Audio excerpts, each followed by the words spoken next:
Sasa hivi bwana, anayekujua hakusapoti kabisa. Tumeelewana? Anayekujua hakukubali kabisa kusudi, na asiyekujua ndio anayeongoza kukusema vibaya. Msipate tabu. Ulimwengu tunaokwenda nao sasa ndio huu. Ukiona mtu anakusema vibaya, ujue hakujui ulivyo, na usitarajie yule anayekujua akakusapoti. Usitarajie, utakufa mapema, utapata cholesterol, utapata pressure.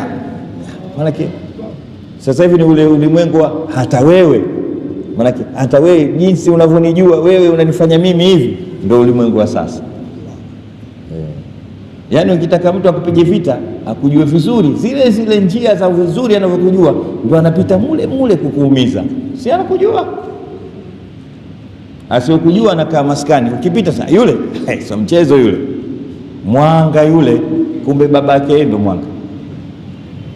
Nasikika au? Nasikika? Mbona una kama msikika?